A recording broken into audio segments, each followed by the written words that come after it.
So, it's been over 3 months since the Switch 2 came out. I got mine on launch day, back on June 5th, alongside Mario Kart World. But was it worth it? Short answer, yes, but no.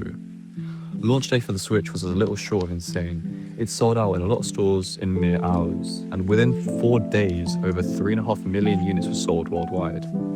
And this figure likely stands at well over 6 million now. On launch day, I paid £420 for my Switch 2, and Mario Kart as well. And then, on top of that, I also paid £10 for an upgrade for Breath of the Wild and dropped another 60 on Cyberpunk 2077. In that time, I've replayed some of my favourite games from the Switch 1 era, and games I played on PS5 like Cyberpunk 2077, Hogwarts Legacy, but really, it was a poor launch. Cyberpunk came out in 2020 and Hogwarts Legacy in 2023.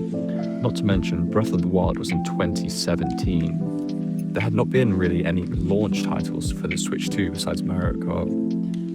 There are new games to Nintendo systems, sure, like some games I mentioned, but there's nothing that really screamed, buy this console, its exclusives are amazing.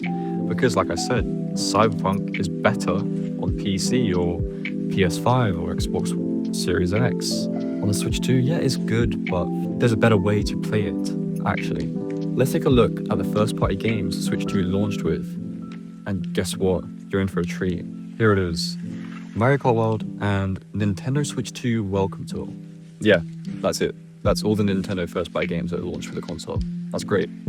And around 10 games that are new to the Switch, that are actually not new games at all, just new to the Switch. All in all, a pretty poor array of launch games compared to previous systems like the original Switch, which had games like Breath of the Wild, Splatoon, and Mario Kart 8. To understand how poor of a launch Switch 2 really had, we need to look at the Switch 1. When the original Switch released back in 2017, it was not just a console, it was a revolution. The idea of a hybrid handheld home console felt like a glimpse into the future of gaming, and it sold over 130 million units. So naturally, expectations for the Switch 2 were high. Before launch, rumors swirled about 4K gaming, OLED standard screens, and even DLSS support from NVIDIA. The gaming community was convinced Nintendo would finally deliver a console powerful enough to compete with Xbox and PlayStation, while still keeping that signature Nintendo charm. And at first glance, the Switch 2 seemed to tick those boxes: a sleeker design, upgraded performance, and a stronger launch lineup than many expected. But 3 months in, reality is set in, and the picture isn't as simple. Let's start with the hardware. Physically, the Switch 2 feels familiar but refined. The improved Joy-Cons are sturdier, with early signs suggesting Nintendo may have finally put the nightmare of stick drift behind us. The large screen, bright, sharp, fluid, makes playing handheld feel far more immersive, and the upgraded battery is a noticeable quality of life boost for anyone who takes their Switch on the go. Dock mode is where opinions start to split. Yes, the Switch 2 supports 4K output, but only through upscaling, and performance is far from consistent. Games like Mario Kart or other smaller indie titles run beautifully, but heavier third-party ports, think massive open-world games, still struggle. This isn't a surprise for long-term Nintendo fans, who knew the company rarely chases raw power, but for players who expected a true next-gen leap in graphics, the Switch 2 still lags behind Sony and Microsoft's offerings. The question is whether that actually matters to Nintendo's core audience. The headliner, of course, was the new Mario game.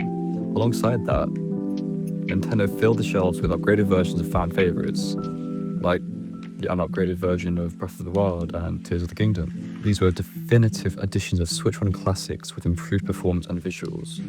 However, third-party support is stronger than it was during the original Switch's early days, with developers testing the waters by porting major titles like Elden Ring, which is to come out soon.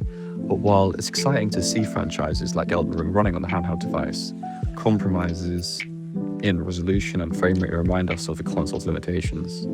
3 months later, the library is growing steadily. But the question remains, will developers commit long-term, or will the Switch 2 suffer the same fate as its predecessor, relying almost entirely on Nintendo's own games to drive sales? Beyond hardware and games, the Switch 2 lives and dies by how it feels to actually use. The UI has received some much-needed updates, but it still feels behind the sleek menus of PlayStation and Xbox. Nintendo Online remains, well, Nintendo Online, better than before, but still clunky and inconsistent compared to the competition. Where the Switch 2 truly shines is portability. Being able to take big budget titles on the go still feels magical, even in 2025. Now, it's not perfect. Handheld performance can dip on demanding games, but the convenience outweighs the flaws. And at its core, the Switch 2 continues Nintendo's mission of gaming anywhere, anytime, and it largely delivers on that promise.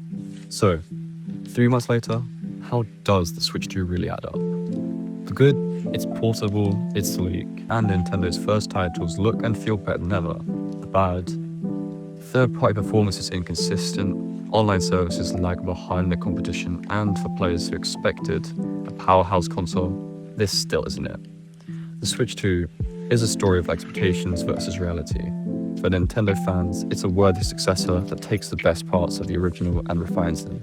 But for gamers who wanted the Switch 2 to compete with the PS5 or Xbox Series X, disappointment is inevitable. And yet, that's always been Nintendo's strategy.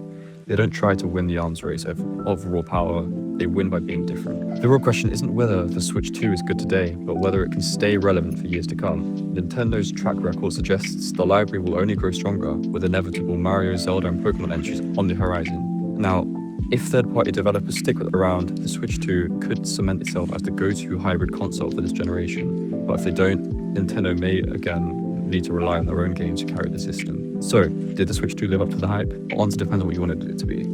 For fans of Nintendo, unique visions of gaming, it's an exciting step forward, but what do you think?